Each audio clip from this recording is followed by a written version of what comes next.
Friends, in this video we are going to discuss about inflammation and repair topic from DAM's notes.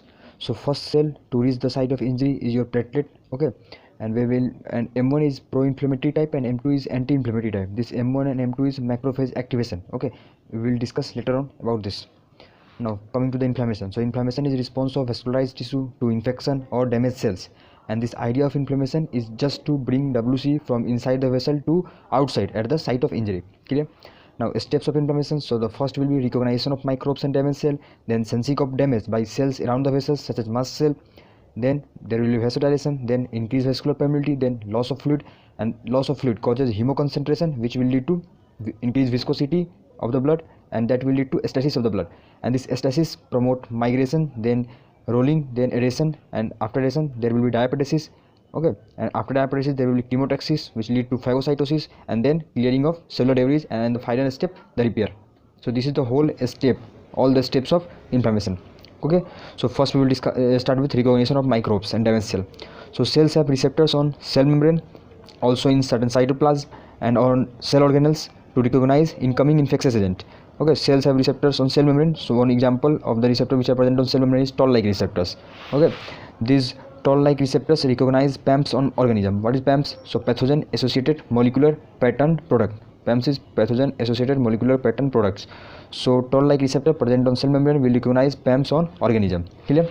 The second one is damaged cells have decreased ATP, production of DNA breakdown like uric acid, increase in potassium amount, DNA roaming freely in the cytosol. Okay, so these all decrease ATP or DNA roaming freely in the cytoplasm, increase K plus are sensed by cytosolic receptor. Okay, cytosolic receptor which recognizes them, and then leading to the activation of inflammasome. It is a multi-protein complex, and its activation lead to release of interleukin 1, and this interleukin 1 is the most important mediator of acute inflammation. Mind it, this interleukin 1 is the most important mediator of acute inflammation. Clear?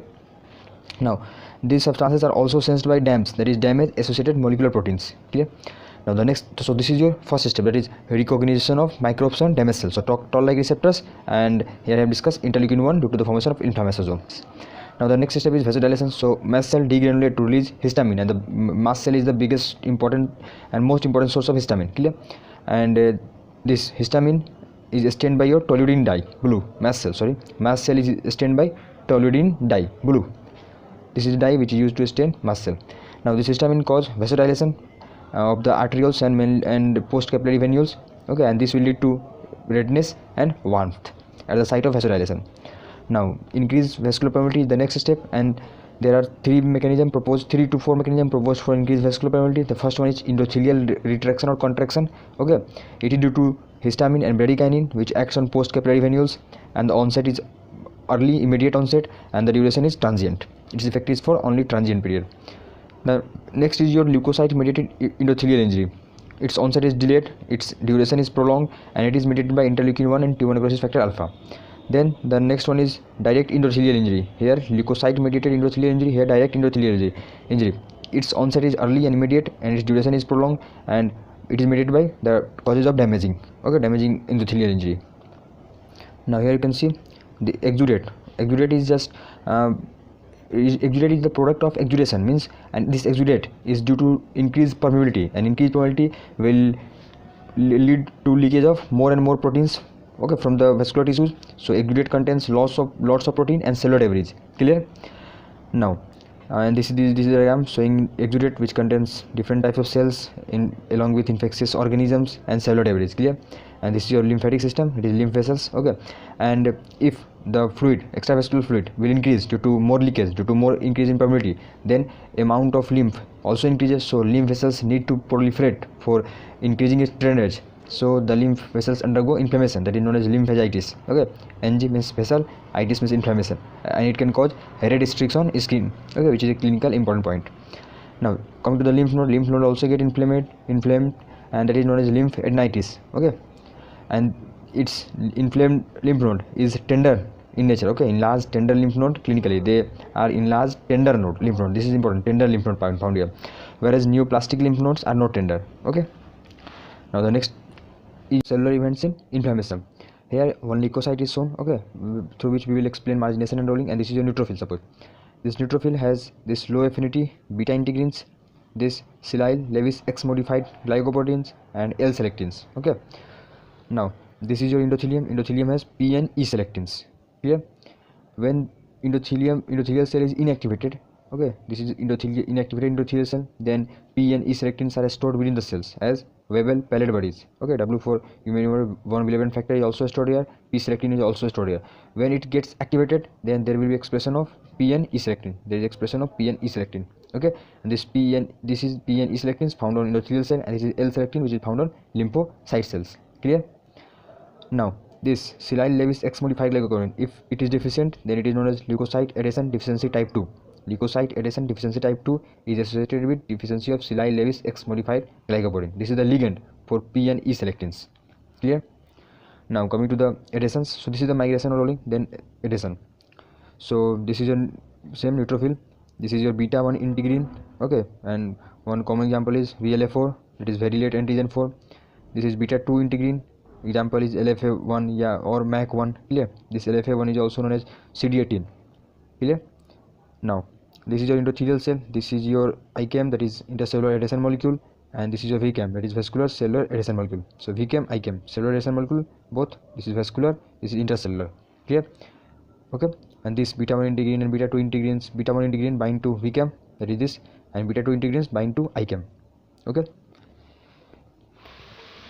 now the next step is your diapedesis or transmigration.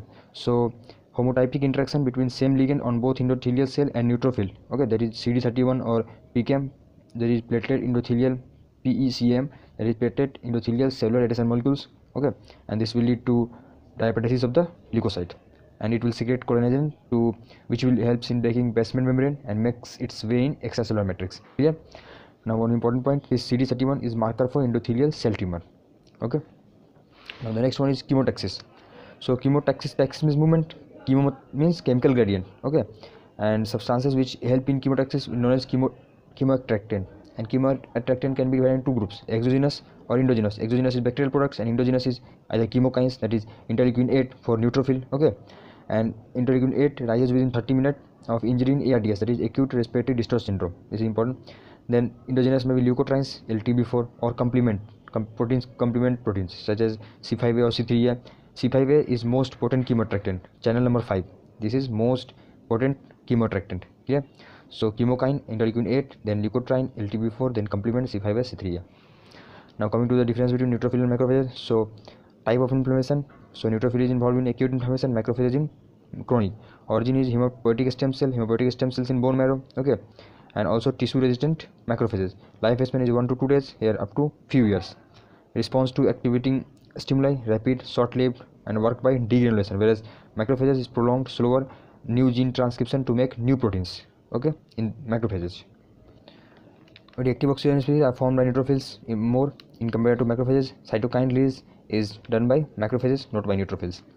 Okay, so neutrophils number increases in bacterial infection mainly, or chronic pseudomonas infections. Eosinophil increases in allergy, helminthic infections. Lymphocytes in chronic inflammation and viral infection. Monocyte and macrophages in chronic inflammation, persistent organism, especially intracellularly. Here, now the next one is phagocytosis. So phago means eat, cyto means cell, means increase. Now there will be recognition of cells or microbe, and this recognition of cells or microbe is followed by engulfment of that cell or microbes, okay, to form phagosome. This is phagosome. Now phagosome will mix with lysosome. So lysosome fuses with phagosome to form phagolysosome, and then enzymatic action to kill what has been engulfed here. Clear? Now one point here, this is a track on which they will fuse. Okay, this is a track on which lysosome will fuse with phagosome, and this track is made up by one gene that is known as list gene, that is lysosome trafficking gene. Okay, this is responsible for lysosome trafficking. And this if there is mutation in this gene, okay, mutation, then there will be defective phagolysosome formation, and that is known as Chediak-Higashi syndrome. Clear? Now enzymatic action will be lysosome enzyme reactive oxygen species formation, and this coming to the reactive oxygen species formation. So one enzyme that is known as NADPH oxidase, it will oxidize NADPH into NADP, and this oxidation will reduce oxygen into this O2 minus, and on this superoxide mutase, this mutase will act and lead to formation of H2O2, which can lead to formation of hydroxide free radical. This is the most potent free radical overall, this hydroxide free radical. and this H2A2 is also acted upon by myeloperoxidase, which will lead to formation of OCl minus. Okay, and this is the most potent bactericidal free radical. This is most potent free radical overall. This is the most potent bactericidal free radical. Clear? Okay, this can cause lipid peroxidation or halogenation. Now, if this NADPH is oxidase is deficient, then there will be ineffective killing of neutrophils. Ineffective killing by neutrophils, macrophages will come to take over, and then it will form granulomas to physically barricade the organism. This will lead to chronic granulomatous diseases. Now, coming to the lysosomal granules of neutrophils, so there are two types of granules: primary, that is also known as aerophilic; secondary, that is specific. It appears at promyelocyte stage, and it appears at myelocyte stage. The other stages of neutrophil: myeloblast, promyelocyte, myelocyte, metamyelocyte, neutrophil. So it contains myeloperoxidase, defensin, acid hydrolysis, elastases, cathepsin, collagenase, proteinase 3. It consists of collagenase, gelatinase, lactoferrin, alkaline phosphatase, histamine, and plasminogen activators. Now coming to the next important point, that is known as NETs, that is neutrophil extracellular trap. Trap is entrapment of microbes extracellular due to fibrillary meshwork forms outside the cell. Okay, this fibrillary meshwork outside the cell generally consists of viscous chromatin and antimicrobial peptides and enzymes. Okay, that will kill organism, different types of microorganism. Okay, or cellular debris. And in this process, neutrophil also get die itself. Okay, and this is known as death by netosis. Clear?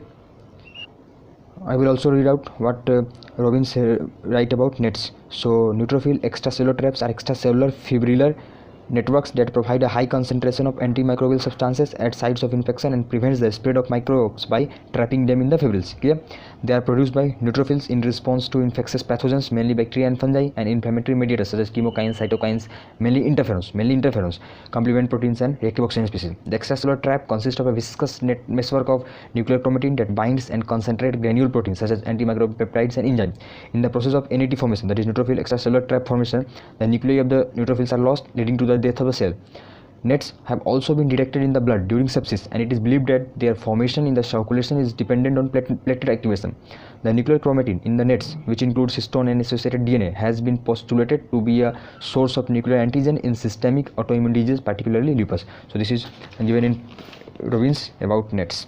Now coming to the mediators of inflammation, so two types of mediators, that is cell-derived, plasma-derived. Cell-derived are mast cells, macrophages, lymphocytes, platelets, endothelial cells. They can release different types of inflammation, mediators of inflammation. Plasma-derived include kinins and complement proteins. Now cell-derived includes histamine, serotonin, that is vasoactive amines, arachidonic acid metabolites, prostaglandin, leukotrienes, cytokines, that is cell-derived, chemokines, that is chemoattractant cytokines. Okay.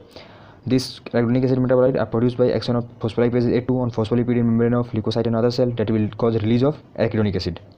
Now this arachidonic acid is acted upon by cyclooxygenase 1 and 2 or 5-lipoxygenase. If 5-lipoxygenase, then it will lead to formation of then first it will be acted upon by 5-lipoxygenase, then by 12-lipoxygenase, and then it will form lipoxins. Okay, if acted upon by only 5-lipoxygenase, then it will form leukotrienes. This is pro-inflammatory. Cyclooxygenase 1 and 2 lead to formation of prostaglandin. This is also pro-inflammatory. Now this is one chart given here, the functions of all the mediators, starting with histamine, then prostaglandin D2, E2, and PGI2, that is prostacyclin, then leukotriene B4, leukotriene C4, D4, E4, thromboxane A2, and lipoxins. Clear? Action on vessels, vascular permeability, platelet aggregation, accretion of leukocyte, chemotaxis, and other actions. So you can see here. Okay, these are the functions of these mediators. So you can see and write in your copy. Now cytokines, so they are the most important for acute inflammation. It includes interleukin 1, TNF alpha, and interleukin 6, and main source for all of the three are macrophages. Clear? Now interleukin 1 is the most important pyrogen, which is involved in causing fever. TNF alpha is responsible for increasing metabolism, and if prolonged can cause cachexia. Okay, that is anorexia and loss in body weight. Interleukin 6 most important for systemic response by increasing acute phase reactants. Clear? Now coming to the chemokines, so they are the chemoattractant cytokines classified into 4 groups on the basis of arrangement of cysteine residues in the protein chains. Type is alpha, beta, gamma, and delta. Cysteine arrangement based classification is CXC, CC, C, CX3C. Okay, one of the member of CXC is interleukin 8. Okay, new names given to it, CXCL8, and it acts on neutrophil. Then coming to the CC, it includes monocyte chemoattractant protein 1, that is MCP1, eotaxin, macrophage inflammatory protein 1 alpha, that is MIP1 alpha. Here, this is for new name is CCL2. This is for monocyte. Eotaxin is for eosinophil. Macrophage inflammatory protein 1 alpha is for monocytes and lymphocytes. Simple. Then C, it includes lymphotactin, new name is XCL1. This is for lymphocytes. Then coming to the fractalkine, then this is for CLX3C1. This is for monocyte, T cells and lymphocytes. Clear? Now coming to the morphological patterns of acute inflammation. So first one is serous, and straw colored fluid on cross, usually seen in serous type of inflammation.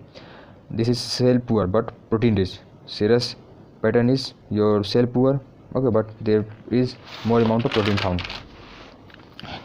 This is due to increased vascular permeability. Okay, accumulation of fluid will take place, especially in the body cavities such as pleura and pericardium, or it can be due to irritation of mesothelial cell, which will lead to increased fluid production, okay, such as burns and viral infections. So this is about serous.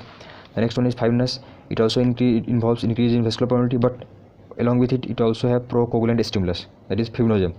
This increased vascular permeability will lead to leakage of outside the vessel, leakage of fibrinogen outside the vessel, and this fibrinogen is converted into fibrin, and this has two fate, either dissolved by fibrinolysis or it can stimulate fibroblasts to make collagens, and this will lead to organized mass formation. Okay, and this rheumatic heart fever includes fibrinous pericarditis. This is very important point. Now next one is purulent or separative, that is pus formation. Pus is liquefied mass of neutrophil, necrotic cells and edema fluid. Okay, this is most commonly seen in pyrogenic bacteria infection, and this is localized collection of pus surrounded by fibrosis is also known as abscess formation. Coming to the chronic inflammation after completing acute inflammation. So this is persistent infection due to persistent infection or due to prolonged exposure to toxic agent or due to certain autoimmune diseases. So these are the most common reason for chronic inflammation. Now three basic defining feature of chronic inflammation. One important point here: fibrosis is hallmark of chronic inflammation in radiology plates. Now three defining features of chronic inflammation includes tissue destruction, mononuclear cells and attempt at healing. Tissue destruction, tissue is destroyed and fibrosis occur there.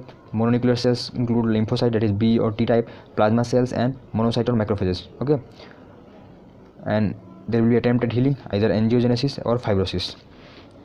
Now coming to the most important cells of chronic inflammation, that is macrophages. Okay, and if macrophage is activated by microbial products or interferon gamma, okay, this is known as classical activated macrophages, that is M1, and this is pro-inflammatory.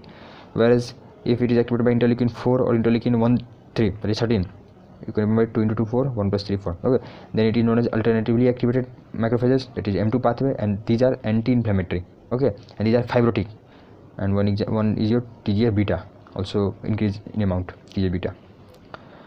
Okay, so this is classically activated, this is alternatively activated, which is anti-inflammatory. Classically activated is pro-inflammatory. Then coming to the one important point, that is CD4 plus T cells. Helper T cells is also of three types, that is Th1, Th2 and Th17. Th1 is responsible for releasing interferon gamma, this will activate your M1 type. Then Th2 is responsible for increasing IL4, IL13 and IL5. IL4 and IL13 is responsible for alternatively activation of macrophages, and this IL5 is for eosinophils. Then Th17, okay, this will increase amount of IL17, which is responsible for chemotaxis. Now coming to the granulomatous inflammation. So this is a pattern of chronic inflammation. Granuloma formation includes collection of lymphocytes, activated macrophages, which is also known as epithelioid histiocytes, plus there may be presence of multinuclear giant cells, and there will be some secondary changes. Now persistent infectious agent, okay, and if there is persistent infectious agent, there will be presentation of antigen, okay, to CD4 plus T cells, okay, presented by antigen presenting cell to CD4 plus T cell. Then it will lead to activation of CD4 plus T cell to make interferon gamma, and this is most important for granuloma formation. Mind it, this interferon gamma is most important for granuloma formation. This lead to activation of monocyte to form M1 macrophage, okay, and this will release TNF. This will recruit monocyte from blood, and this is a vicious cycle which continues. Now it also lead to further activation to become plump with a slipper shaped nucleus. Okay, macrophages further activated to become plump with slipper shaped nucleus, and these may fuse to form multinucleate giant cell. Clear? This is foreign body type of giant cell, nucleus towards center. This is Langerhans types of giant cell, nucleus in an arcuate or horseshoe or wreath like pattern like this. So this is Langerhans type of giant cell, this is foreign body type of giant cell. Now coming to the secondary changes, so there will be two types: central necrosis or fibroblast proliferation. Central necrosis grows is caseous type of appearance. Here seeing this is giant cell, lymphocytes and epithelioid histiocyte. Fibroblast proliferation in periphery may also occur. So these are the fibroblasts at periphery. Okay, and this is seen in sarcoidosis, which is autoimmune, and sarcoid granuloma, that is example of non-casseting granuloma. Clear? This is an example of non-casseting granuloma. Sarcoidosis, sarcoid granuloma. Casseting granuloma, okay, it includes tuberculosis, syphilis, fungal infection, brucellosis, cat scratch disease. that is stellate or star-shaped granuloma is found in this cat scratch disease. So these are the two secondary changes, that is central necrosis or fibroblast proliferation. It includes two, sarcoidosis and sarcoid granuloma. Now, examples of non-casting granuloma: tuberculosis, Crohn's disease, sarcoidosis, and leprosis. Sarcoidosis we have also discussed. In sarcoidosis, sarcoid granuloma is found. Clear? Now coming to the next part, that is wound healing and repair. So on the basis of regenerative and healing potential, cells are of three types: labile, stable, and permanent. Labile means continuously dividing. Examples are hematopoietic stem cells or epithelial cells. Stable means they are in G node phase, okay, and minimal proliferation normally, but can undergo more proliferation, such as parenchyma of liver, pancreas, kidney, endothelial cells, fibroblasts, smooth muscle cells. Permanent means they are non-proliferative neurons and cardiac myocytes. Now coming to the liver regeneration. So liver regeneration by two methods: compensatory hypoplasia of hepatocyte or stem cell activation. Okay, this is part. Okay. Now coming to it, this compensatory hypoplasia of hepatocyte involves three phases. That is priming phase. In this phase, Kupffer cell make interleukin 6, which prepares hepatocytes. Then come growth phase, in which hepatocyte growth factor and TGF alpha, okay, prepared hepatocyte from going from G node to G1. Then S means this growth phase. In the growth phase, the hepatocytes are pushed into cell cycle, and in the termination phase, TGF beta will stop proliferation. Clear? Then coming to the stem cell activation. In this loss of cells following a chronic injury, okay, in that stem cell activation will be there, and a stem cell in canal of Herring will be activated and repopulate. Clear? So these are the two methods of liver regeneration. Then coming to the steps of wound healing. So there will be injury, then formation of fibrin clot within a few minutes, then appearance of neutrophil to start clearing debris with their enzymes within 24 hours, okay, and basal layer regeneration by 24 to 48 hours. Then macrophage M2 start to replace neutrophil by day 3, okay. Epithelial proliferation continues to increase. Now this macrophages lead to release of two factors, that is TGF or vascular endothelial growth factor, PDGF. This TGF will stimulate fibroblast by day 3, and these two factors will start new vessel formation, okay, and new vascularization peaks at day 5, and this will form mainly T type 3 collagen, okay, and this will lead to formation of granulomous tissue. New vessel formation, then type 3 collagen formation, and these two will lead to formation of granulation tissue. Now this granulation tissue that is formed by fibroblasts and vessels. By week 2, it contains type 2 collagen, which is replaced by week 2 type 2 collagen is replaced by type 1 collagen, okay. They are more resilient. Clear?